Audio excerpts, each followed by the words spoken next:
beliau dengan penuh sukacita, dengarkan apa yang akan disampaikan kepada kita.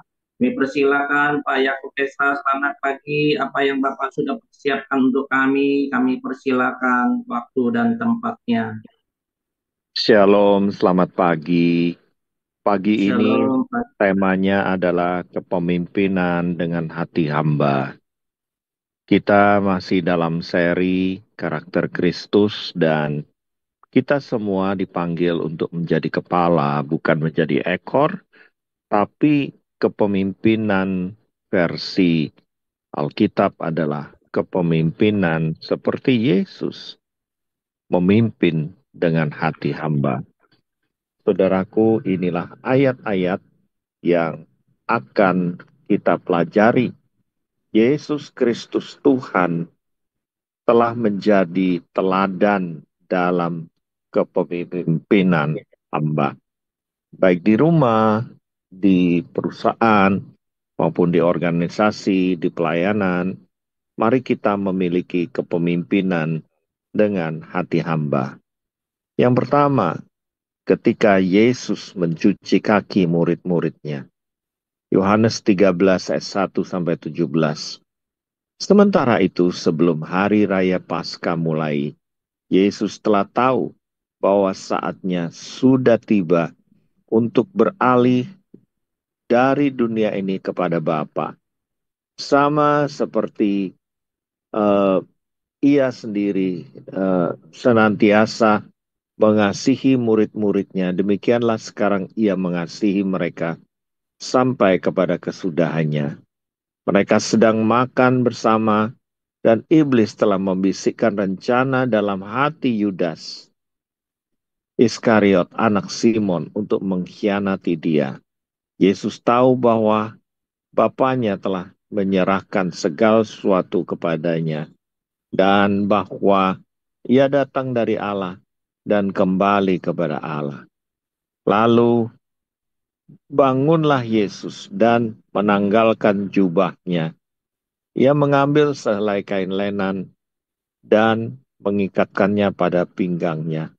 Kemudian ia menuangkan air ke dalam sebuah basi dan mulai membasuh kaki murid-muridnya, lalu menyekanya dengan kain yang terikat pada pinggangnya itu.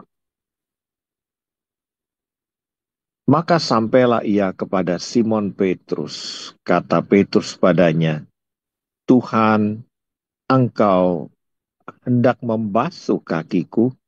Jawab Yesus kepadanya, apa yang kuperbuat engkau tidak tahu sekarang, tetapi engkau akan mengertinya kelak.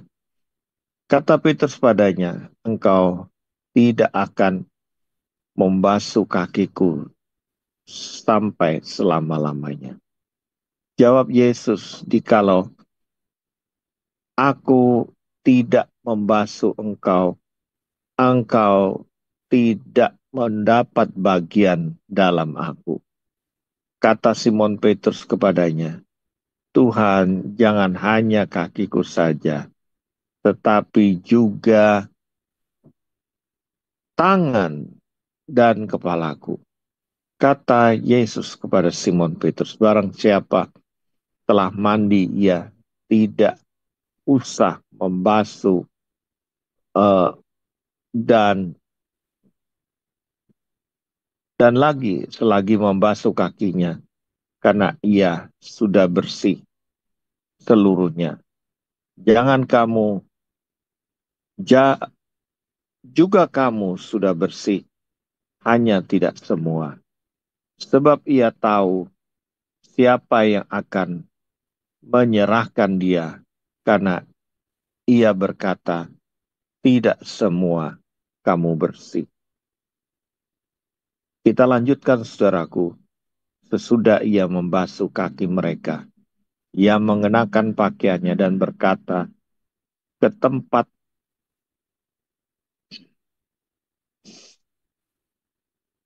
lalu ia berkata kepada mereka, mengertikah kamu apa yang telah kuperbuat padamu?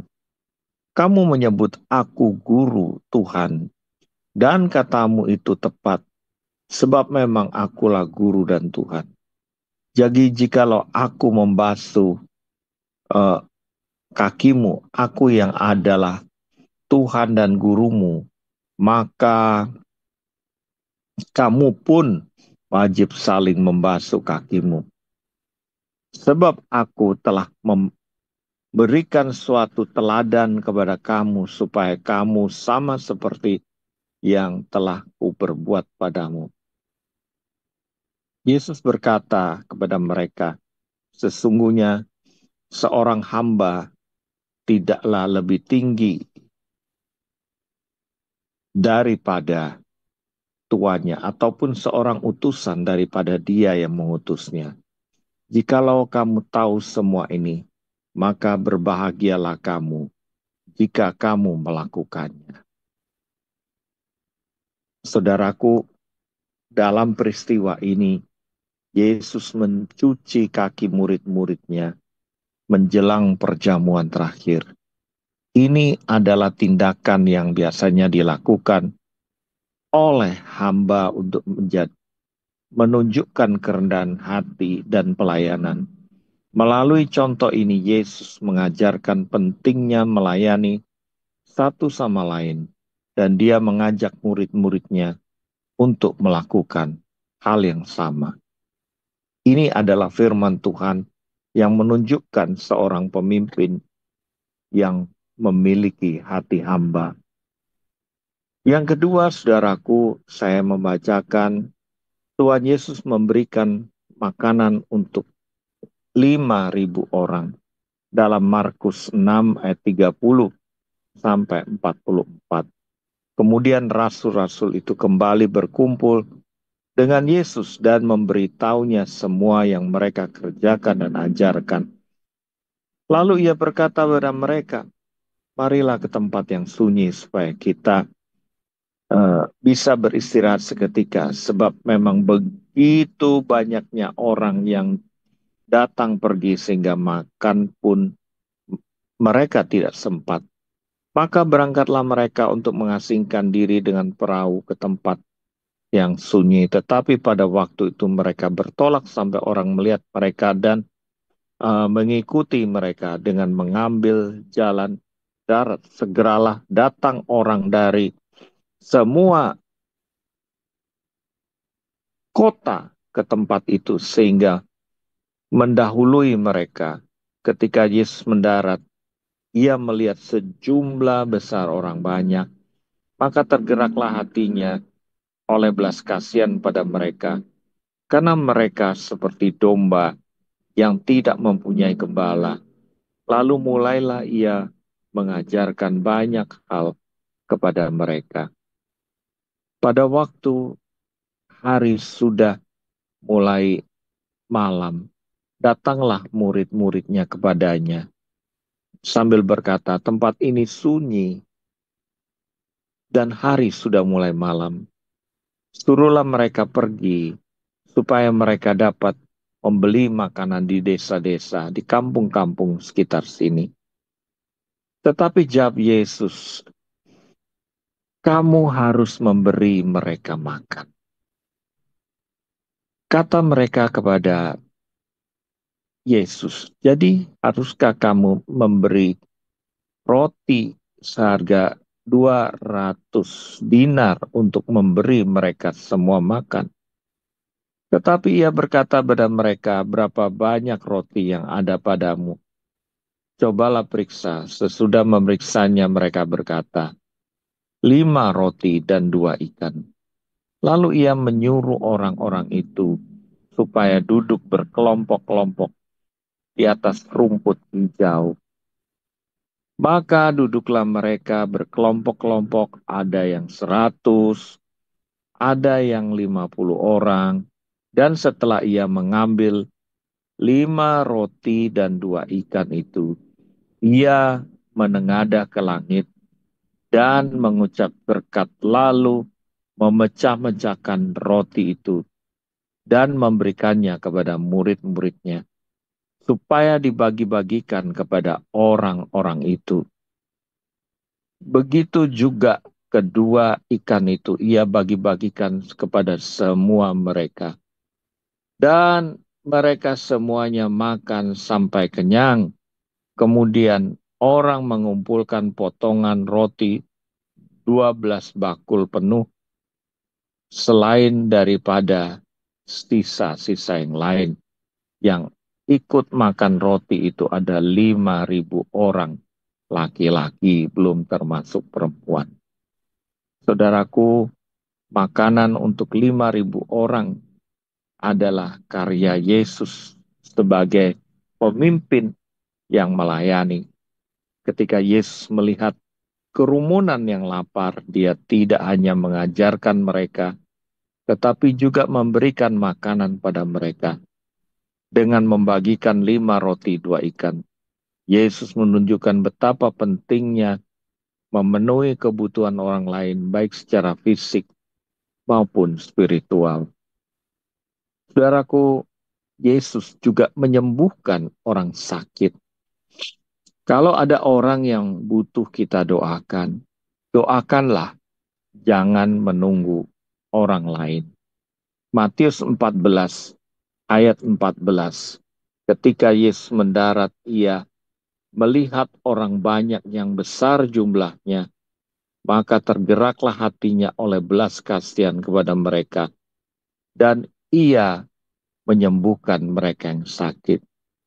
Yesus seringkali melayani orang yang sakit dan menderita, saudaraku.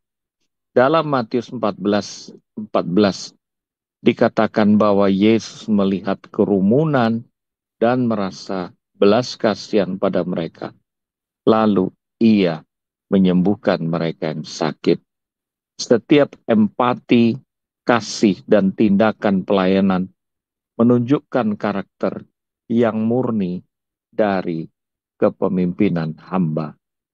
Saudaraku, yang keempat, Yesus memperhatikan yang tersisihkan, yang terpinggirkan. Lukas 19 ayat 1 sampai 10. Lalu Yesus masuk kota Yeriko dan berjalan melintasi kota itu. Di situ ada seorang bernama Sakius, kepala panyung cukai, dan ia juga seorang yang kaya. Ia berusaha untuk melihat orang apakah Yesus itu. Tetapi ia tidak berhasil karena orang banyak, sebab Sakius badannya pendek. Maka berlarilah ia mendahului orang banyak, lalu memanjat pohon untuk melihat Yesus yang akan lewat situ. Ketika Yesus sampai ke tempat itu, ia melihat ke atas dan berkatalah, Sakius, segeralah turun, sebab hari ini aku harus menumpang di rumahmu. Lalu Sakius segera turun dan menerima Yesus dengan sukacita. Tetapi semua orang yang melihat hal itu bersungut-sungut, katanya, ia menumpang di rumah orang berdosa. Tetapi Sakius berdiri dan berkata, Tuhan, Tuhan, setengah dari milikku akan kuberikan kepada orang miskin dan sekitarnya. Ada sesuatu yang telah terjadi, ya, dari orang yang kuperas, dari orang yang kukembalikan 4 kali lipat. Kata Yesus padanya, hari ini telah terjadi keselamatan kepada rumah ini, karena orang ini pun anak Abraham. Sebab anak manusia datang untuk mencari dan menyelamatkan yang hilang. Saudaraku, Yesus memperhatikan orang yang berdosa, orang yang terbuang. Sakius adalah pemungut cukai yang dibenci, tapi ketika Sakius dijamah hatinya, dia bertobat, dia mengembalikan berlipat kali, dan dia diselamatkan oleh Yesus. Ketika Yesus menjumpai Sakius, seorang pemungut cukai yang dipandang rendah oleh masyarakat, dia tidak hanya berbicara kepada Sakius, tapi juga mengundangnya untuk tinggal di rumahnya. Saudaraku, tindakan ini merupakan perhatian dan cinta kepada orang yang tersisihkan dan memberikan teladan bagi kita untuk melayani semua orang tanpa diskriminasi. Dan kita tahu juga bahwa Yesus memimpin dan setia sampai mati dalam pengorbanan di kayu salib. Matius 27 ayat 45 sampai 50.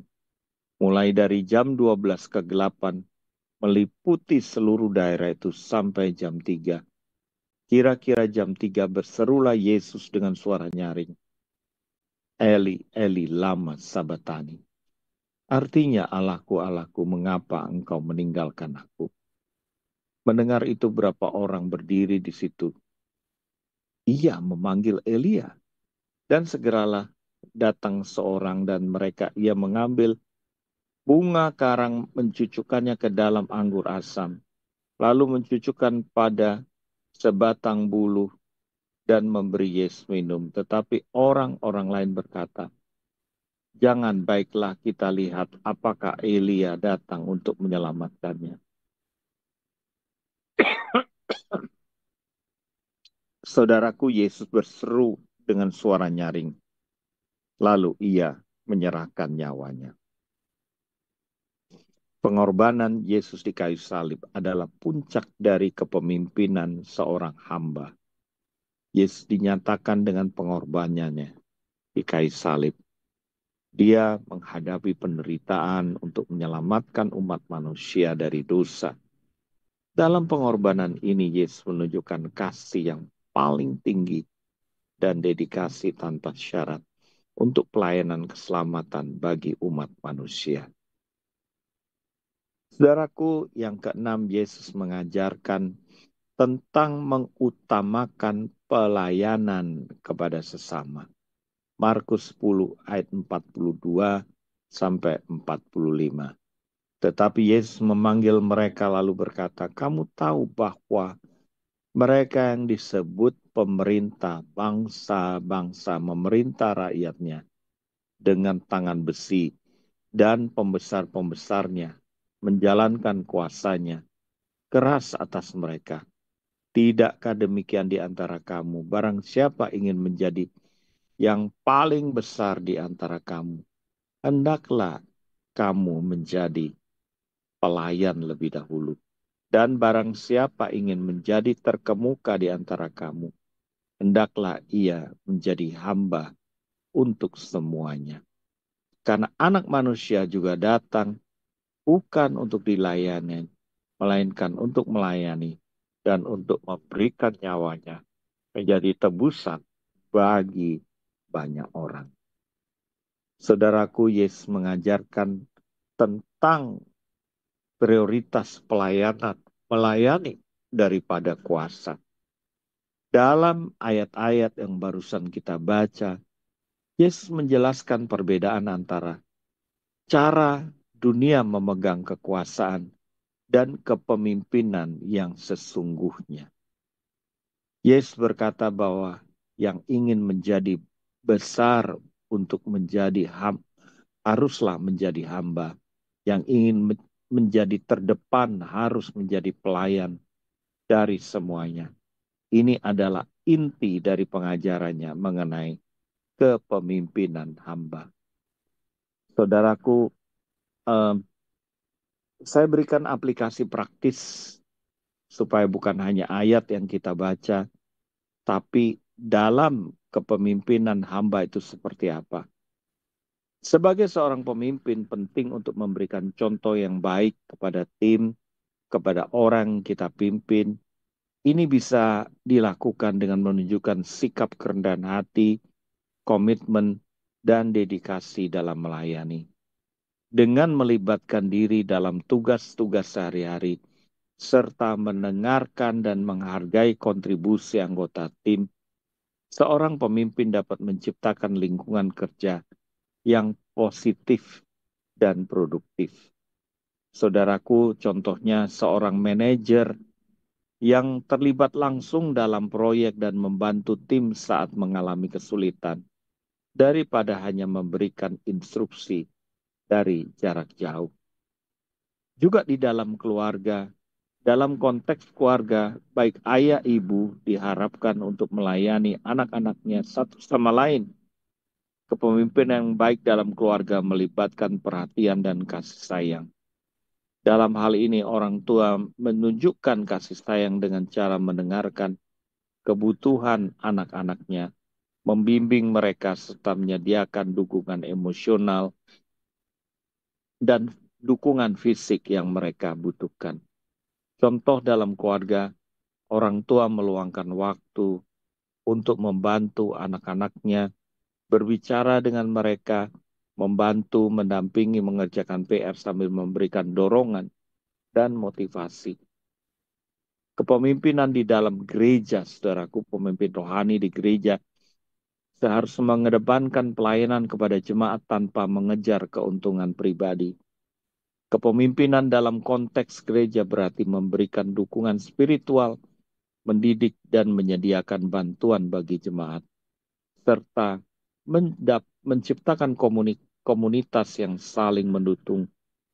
Pelayanan bukanlah tentang kekuasaan, tetapi tentang bagaimana membimbing dan melayani kebutuhan orang lain dengan kasih. Contoh praktisnya seorang hamba Tuhan yang mengunjungi anggota jemaat yang sakit, memberikan penghiburan dan doa tanpa mengharapkan imbalan. Saudaraku, marilah kita saling berkompak, saling mendoakan, saling bersaksi, saling mengunjungi. Itu adalah bentuk dari kepemimpinan hamba. Yang terakhir, saya akan membawa saudara kepada perenungan bahwa kepemimpinan hamba yang dicontohkan oleh Yesus mengajarkan bahwa esensi memimpin adalah melayani. Saya ulangi, bahwa esensi dari memimpin adalah melayani. Dalam berbagai aspek kehidupan, baik di lingkungan kerja, dalam keluarga maupun gereja, kita diajak untuk menerapkan prinsip pelayanan ini. Dengan mengikuti teladan Kristus, kita dapat menjadikan suasana di mana kasih dan pengabdian menghiasi interaksi kita seorang dengan yang lain. Saudaraku, dalam diskusi nanti, kita bisa menceritakan kegagalan kita, bukan keberhasilan kita. Ketika kita menjadi sombong, egois, emosional, ketika berhadapan dengan sesama. Mari kita berdoa, saudara. Bapak, ampunilah kami kalau kami merasa kami punya, kami bisa, kami mampu. Kami menjadi sombong, arogan, menjadi ego, bahkan menjadi iri hati dengan orang yang lebih hebat dari kami. Padahal kami kurang bersyukur, padahal kami kurang rendah hati, padahal kami ini tidak layak di hadapan-Mu. Bapa, ampunilah dosa kami semua, dan kami mau belajar memimpin seperti Yesus memimpin, membasuh kaki murid-muridnya, memberi makan, menyembuhkan orang sakit, bahkan setia sampai mati. Bapa di surga, pagi ini kami mau berdoa bersama tubuh Kristus agar yang sakit disembuhkan, yang hutang dilunaskan, dan yang memiliki masalah rumah tangga dipulihkan. Bapa, pakailah kami semua dan doa-doa kami Engkau kabulkan ya Bapa. Di dalam nama Tuhan Yesus kami percaya bahwa doa orang benar besar kuasanya. Firman-Mu berkata, ketika kami meminta, mendapat, mencari, menemukan, bahkan mengetuk pintu-pintu dibukakan. Firman-Mu juga berkata, ketika kami tinggal di dalam Engkau dan firman-Mu tinggal dalam kami, Engkau pasti mengabulkan doa kami. Bapa, kami akan berdoa satu sama lain. Kiranya Bapa berkenan mendengar doa kami. Di dalam nama Tuhan Yesus, pagi hari ini,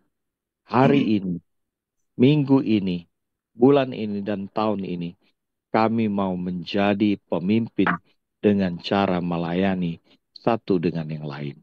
Di dalam nama Tuhan Yesus, kami sudah berdoa. Amin, amin, amin. Amin. Haleluya. Puji Tuhan. Terima kasih Pak Yakub Esra hari ini mengajarkan kepada kami semua kepemimpinan hamba dan mengingatkan kita semua esensi dari kepemimpinan adalah menjadi pelayan. Ya, melayani ya. Ya, ini dimulai dari Tuhan kita yang luar biasa ya, yang mengadakan mukjizat makanan 5.000 orang bisa makan dan menyembuhkan orang yang sakit ya, tapi dia menunjukkan kasihnya mengambil kain handuk ya menjadi seorang hamba dan melayani murid-muridnya. Ini keteladanan yang luar biasa dan tidak ada kelihatannya pemimpin seperti Tuhan kita Yesus Kristus ya. Pak Yakub Esra pagi hari ini bisa bersama kami sampai jam 7, 10 atau gimana Pak? Bisa bebas hari ini. Ya, terima kasih puji Tuhan ya, saudaraku, Bapak Ibu, selamat pagi di pengajaran luar biasa. Kalau saudara mungkin Bapak Ibu ya butuh didoakan, nah ini hambanya ya sudah mengambil sebagai hamba yang melayani. Ini berdoa untuk kita semua.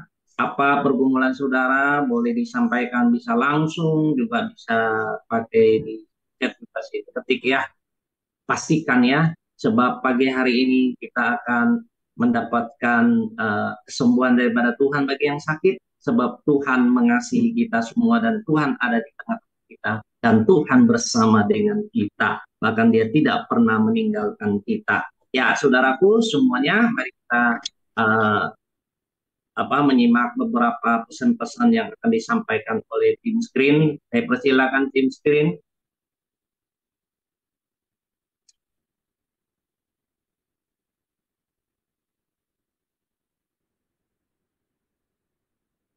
Kepada seluruh partisipan Mesbah Doa Koram Deo Tubuh Kristus, kami sama-sama mau mengajak Anda semua menyambut tahun baru 2025 dengan visi yang baru, yaitu membangun kompak keluarga rohani yang diperlengkapi untuk saling membangun komunitas kerajaan Allah melalui pemuritan.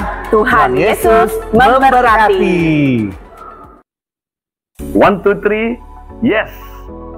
Saudara, pada tanggal 1 sampai tanggal 3 Mei 2025 di Nusa Pujian Convention Center Bali akan ada pertemuan akbar jaringan pria Lions Row 2025 Indonesia dan internasional. Kita akan bersama-sama mengikuti konferensi dan pemuritan pria, wanita, anak muda, dan keluarga bersama dengan para pembicara internasional. Saya sendiri, Bapak Timotius Arifin, Paul Cole, Kasih Karsten, Craig Hill, dengan tema saudara memuridkan pria, membangun keluarga dan gereja yang kuat. Dan kemudian pada malam hari tanggal 3 kita akan ada KKR keluarga. Akan saudaraku kita mendapatkan juga materi-materi pemuritan untuk lanjutan dari konferensi ini. Nah, tanggal 3 Mei juga khusus ada Woman Session dengan tema Brilliant Mother. Menjadi satu dengan tim, sebagai satu tim dengan suami atau ayah untuk memuridkan keluarga dan membawa sorga ke rumah. Saudara, mari kita hadiri acara ini. Tuhan memberkati kita.